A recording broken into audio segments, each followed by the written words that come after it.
dans le trading futur, il y a deux éléments à prendre en compte. Le premier élément, c'est le levier. Et le deuxième élément, c'est le choix des crypto-monnaies. Beaucoup de gens savent déjà ce qu'il en est du levier. D'accord? Même si beaucoup ne savent pas exactement quel type de levier choisir pour être en sécurité. Mais néanmoins, ils ont une idée qu'il existe le phénomène de levier, voilà, à prendre en compte.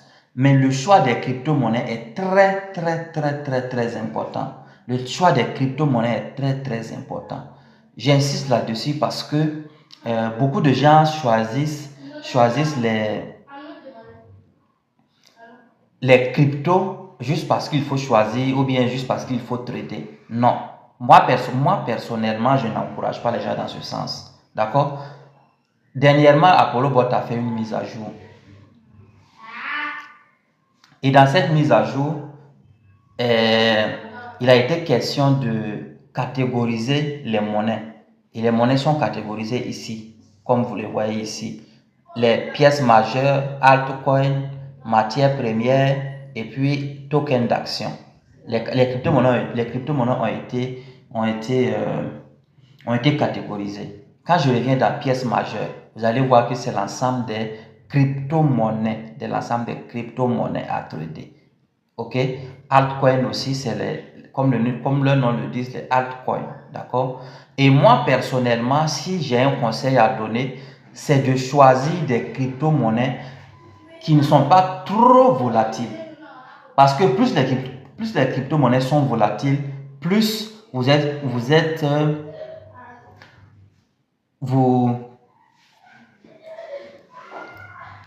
le risque de tomber dans le piège de la liquidation.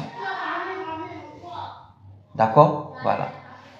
Surtout les altcoins. Les altcoins sont des monnaies qui sont très volatiles. Ce sont des monnaies qui peuvent faire 200%. C'est-à-dire qu'ils peuvent monter, faire 200% de profit, 400%, 500% de profit.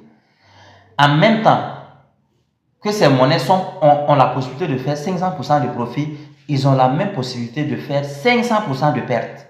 Ça veut dire qu'ils peuvent chuter jusqu'à 500%. Et quand ils chutent le plus souvent, il y a des monnaies qui peuvent rester 1 mois, 2 mois, 3 mois, 4 mois dans la chute. D'accord? Quand il y a des monnaies qui chutent là, peuvent faire 1 an dans la chute, ça se relève pas, et qui ne se relève pas. Pourtant, une monnaie stable, quand la monnaie chute, elle se relève à tout moment. Est-ce que vous comprenez? Quand une monnaie chute, elle se relève. C'est ça le fonctionnement du marché crypto. Ça baisse, ça monte, ça baisse, ça monte. Et quand ça monte, ça doit descendre. Quand ça descend, ça doit monter. Mais il y a des monnaies qui baissent, qui tombent à la chute et qui restent là pendant des mois. Et quand c'est comme ça, puisque les crypto-monnaies ne sont pas dans Apollo Bot. Et je ne sais pas si je me fais comprendre. Les crypto-monnaies que nous tradons dans Apollo Bot sont dans nos échanges, Binance, Bybit, OKX, ainsi de suite. Ne sont pas dans Apollo Bot. C'est valable pour tous les bots. RoyalQ, CoinTechTube, le delisting. D'accord? Donc, je disais que toutes les monnaies que nous tradons sont dans nos portefeuilles. Et si la monnaie baisse et qu'elle fait 1 mois, 2 mois, 3 mois, 4 mois dans la baisse, ça dit ça n'arrange pas l'échangeur.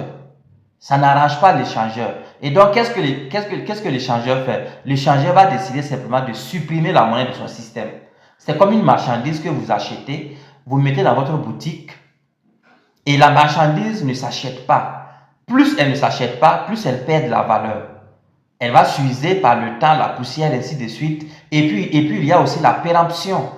Et à un certain moment, vous êtes obligé de le jeter parce que, voilà, ça ne peut plus servir. C'est pareil pour les crypto-monnaies. Une crypto-monnaie qui tombe, qui reste dans la chute pendant des mois, les échangeurs vont supprimer cette crypto-monnaie-là.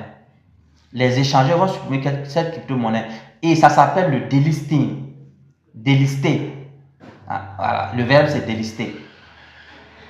Ça veut dire qu'ils suppriment simplement la crypto de leur système parce que ça ne les arrange pas. Ce qui les arrange, c'est quand la monnaie est volatile, ça monte, ça descend en permanence. Là, voilà, ça permet au portefeuille de gagner. Mais une monnaie qui chute et puis qui reste dans la chute, ça ne leur sert pas. Donc, ils suppriment la monnaie et ça s'appelle le delisting. Et donc, pour éviter d'être victime du delisting, il faut choisir une bonne monnaie. Il faut choisir une monnaie qui est sûre. Une monnaie qui a sa propre blockchain. D'accord? Il faut choisir une monnaie qui a sa propre blockchain. Ça, c'est la première condition. Choisir une monnaie qui n'est pas trop volatile, surtout pour le trading futur. En spot, il n'y a pas de problème. Même si la monnaie est volatile, voilà, il n'y a pas de problème. Même si elle chute et puis elle reste là-bas pendant des mois, tant qu'elle n'est pas supprimée du système de votre portefeuille, elle est là. Un jour, elle va remonter. Mais néanmoins, le delisting aussi est valable dans le spot. En spot aussi, il y a le delisting. D'accord? Voilà. Donc, le choix des monnaies est très importante. Très importante. Le choix des monnaies est très importante. Donc, tout commence par là. En plus du levier que vous devez choisir, le levier déjà, je pense que 3x, c'est bon pour un amateur. Maximum 5x. Même pour les pros, 5x, c'est déjà bon. X 5, c'est super bon. C'est un très bon levier.